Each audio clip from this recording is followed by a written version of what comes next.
Kepolisian Resort Bovendigul menggelar apel kesiapan pengamanan tempat pemungutan suara untuk Pilkada serentak di Bovendigul.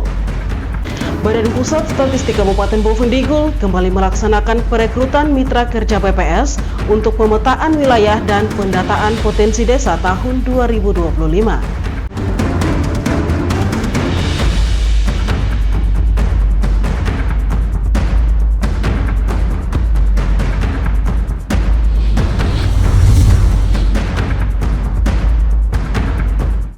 Halo, selamat pagi Bapak Mama dan Mbak Saudara dong semua. Jumpa lagi dalam tayangan Infodigul edisi hari ini, Sabtu 16 November 2024. Selain dua topik berita tadi, sejumlah berita akan kami sajikan untuk Anda. Bersama saya Roman Agnesia Barmase, inilah Infodigul selengkapnya.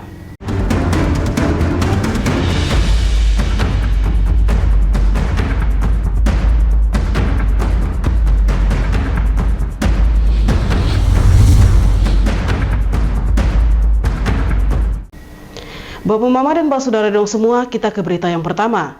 Kepolisian Resort Bovendigul menggelar apel kesiapan untuk pengamanan tempat pemungutan suara pada pemilihan umum kepala daerah yang akan diselenggarakan pada 27 November mendatang. Apel kesiapan Operasi Praja Kartens 2024 ini dipimpin langsung oleh Kapolres Bovendigul, AKBP Wisnu Perdana Putra di halaman Mapolres Bovendigul. Pelaksanaan pemilihan umum kepala daerah tinggal hitungan hari yang akan dilaksanakan pada 27 November mendatang.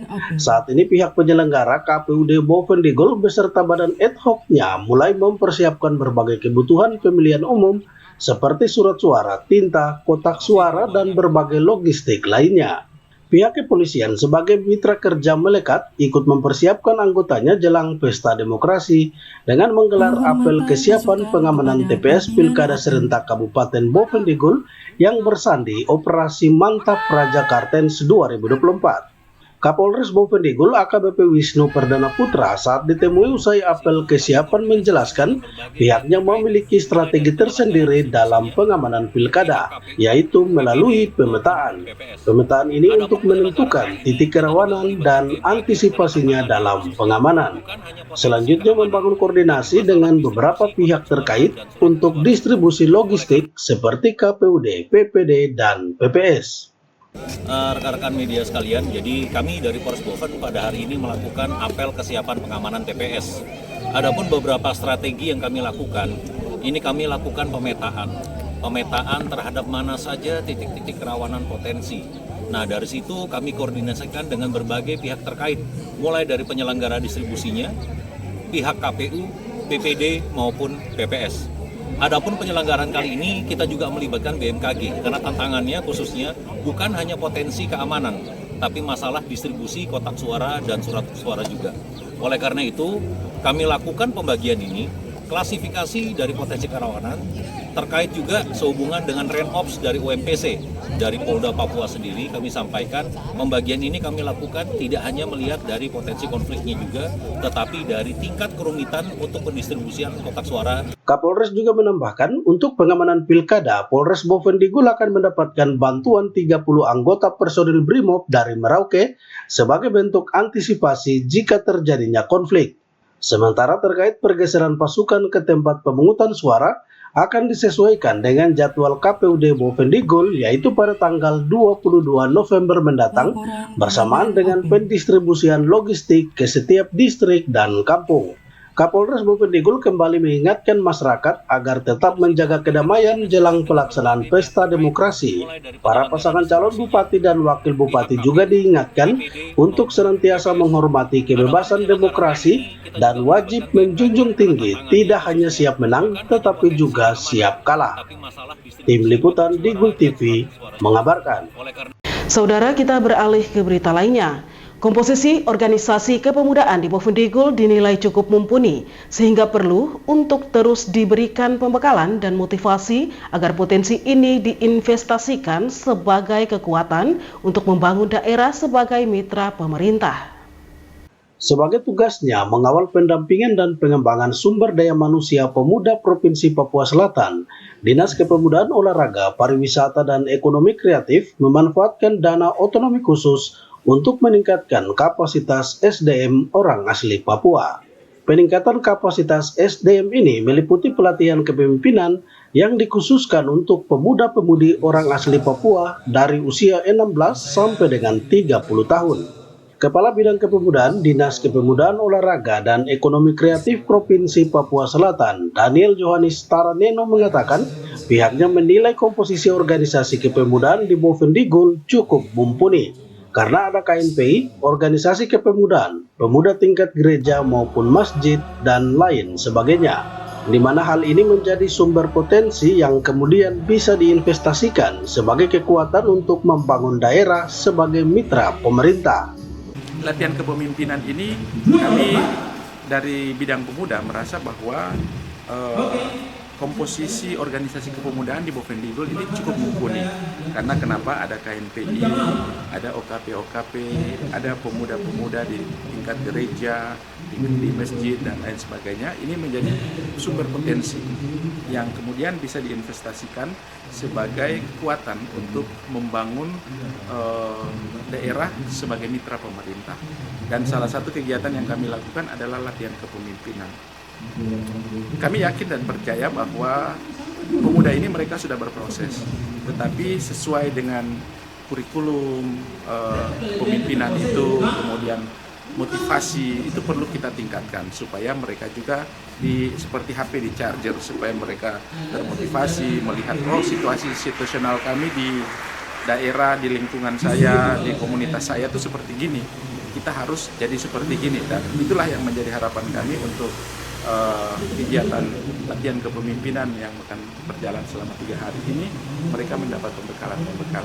John Taraneno lanjut menjelaskan materi yang disampaikan tentang kepemimpinan untuk lebih mengenal diri sendiri dan karakter serta gaya kepemimpinan. Selanjutnya diajarkan juga bagaimana menjadi Master of Ceremony atau MC pada acara-acara maupun rapat. Diharapkan ke depan pemerintah daerah memperbanyak pemberdayaan terhadap generasi muda untuk memotivasi mereka agar terhindar dari berbagai kegiatan negatif yang dapat merusak mental dan moral generasi muda Papua Bovendigul. Diketahui kegiatan pelatihan kepemimpinan yang dilaksanakan selama 3 hari melibatkan 50 peserta dari berbagai kalangan, baik pelajar maupun pemuda yang tergabung dalam organisasi kepemudaan di Bovendigul. Tim Liputan Digul TV, Anis melaporkan. Bapak Mama dan Mbak Saudara dong semua jangan kemana-mana, sesaat lagi Info Digul akan kembali, tetaplah bersama kami.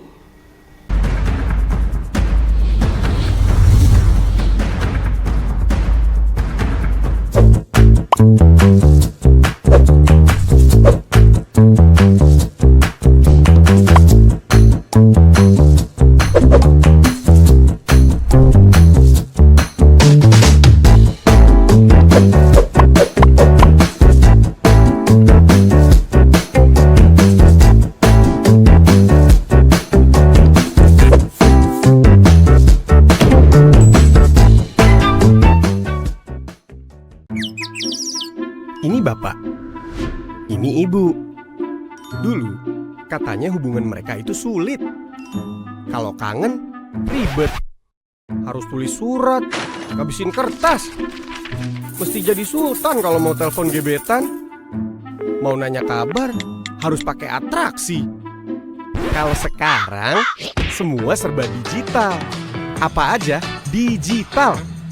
Surat-suratan, non-stop chattingan, telepon gebetan, internet jadi andalan. Sekarang, kita makin terkoneksi dengan pembangunan infrastruktur digital yang lebih merata. Kominfo mewujudkan transformasi digital di Indonesia. Membuat Indonesia terkoneksi, makin digital, makin maju. Lain dulu, lain sekarang, kini terkoneksi.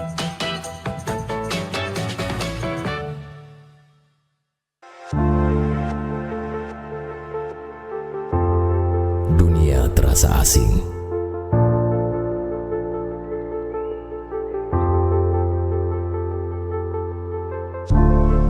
Karena makna yang hilang. Manusia dengan topeng dipertontonkan. Berjalan dengan arogan.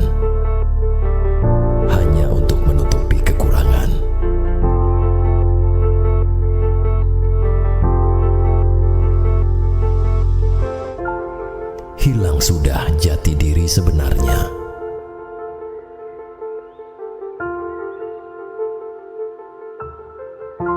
Jujurlah, walaupun menyakitkan.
Terima kasih saudara, Anda masih bersama kami. Badan Pusat Statistik Kabupaten Bovendigul kembali melaksanakan perekrutan mitra kerja PPS untuk pemetaan wilayah dan pendataan potensi desa di tahun 2025 mendatang.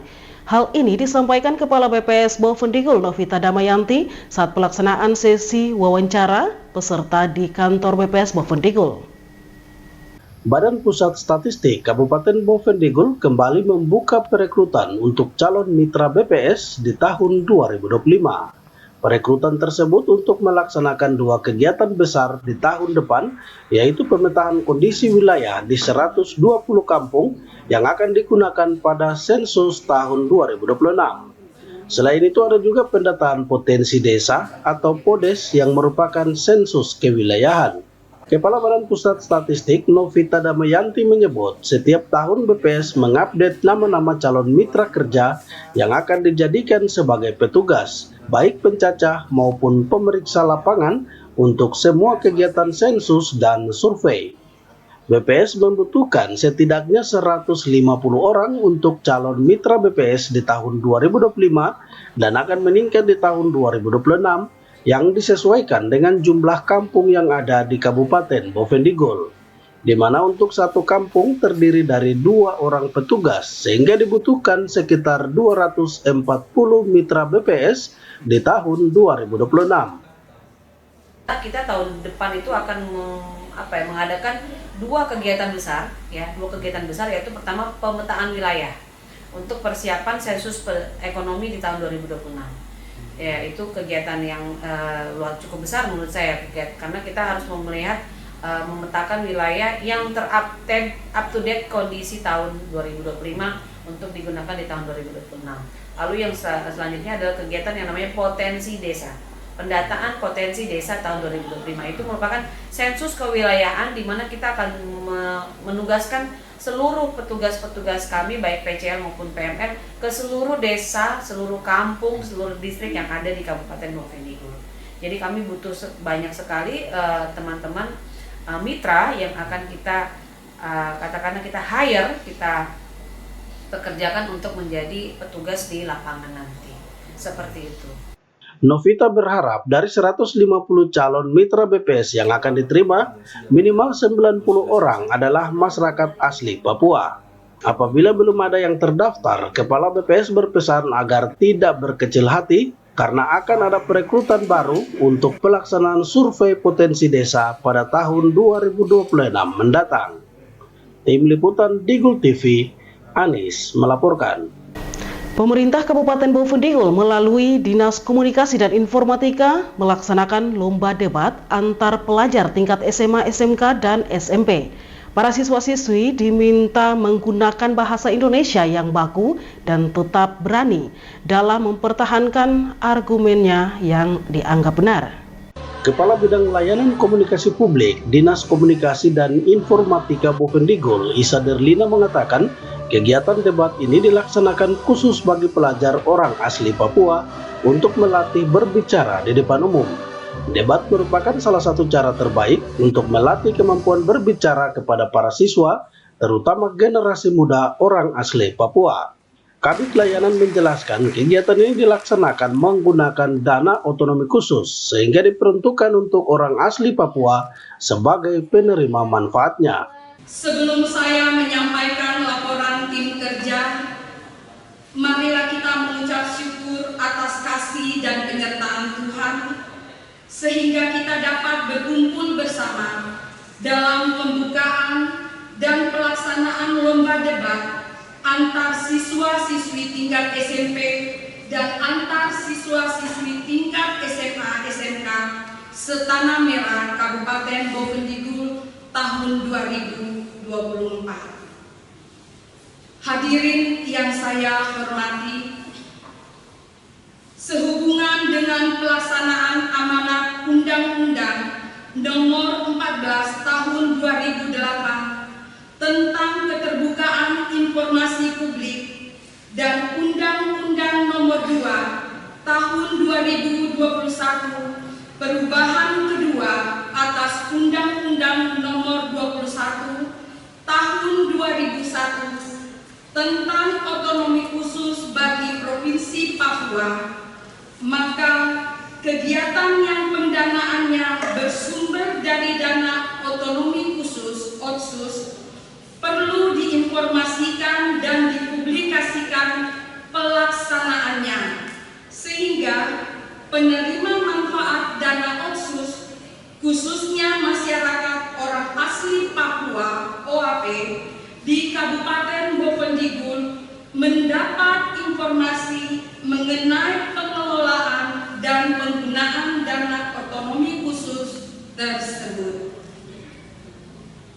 Hadirin yang saya hormati, lomba debat adalah kompetisi dalam menunjukkan kemampuan membuat argumentasi baik secara pro maupun kontra terhadap suatu isu tertentu yang telah ditentukan. Tujuan lomba debat mengembangkan kemampuan siswa-siswi dalam menyampaikan dan mempertahankan argumen atau pendapat. Yang kedua, membangun kemampuan berpikir kritis mengenai isu-isu aktual.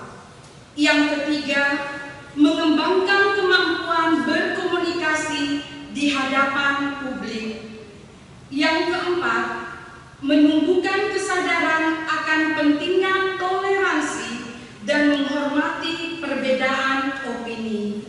Yang kelima, membiasakan dan melatih menggunakan bahasa Indonesia yang baik dan benar dalam menyampaikan argumen atau pendapat. Selain itu, lomba debat juga memberikan manfaat melatih keberanian, mengungkapkan pendapat, menambah wawasan, melatih berpikir logis dan tangkas, membantu menjadi orang yang lebih peka dan responsif, meningkatkan kepercayaan diri, dan mendukung keterampilan presentasi. Isa menjelaskan melalui kegiatan debat semacam ini, para siswa-siswi dengan sendirinya akan mampu mengembangkan komunikasi yang efektif di hadapan publik. Mereka akan menumbuhkan pentingnya toleransi dan menghormati perbedaan pendapat. Kegiatan ini juga akan membentuk siswa untuk berani tampil di depan umum, serta mampu berpikir secara logis tentang berbagai isu yang diterima. Tim Liputan Digul TV, Herman melaporkan. Bapak Mama dan Pak Saudara dong semua, dengan berakhirnya informasi tadi sekaligus mengakhiri perjumpaan kita dalam Info Digul pagi ini. Terima kasih atas kebersamaan Anda dan terimalah salam persaudaraan kita. Nuk bagen, gup bagen, gup bagen, nuk bagen. Saya ada karena kamu ada karena saya ada. Saya Roman Agnesia Barmase mewakili seluruh kerabat redaksi yang bertugas mohon pamit undur diri. Selamat pagi dan sampai jumpa.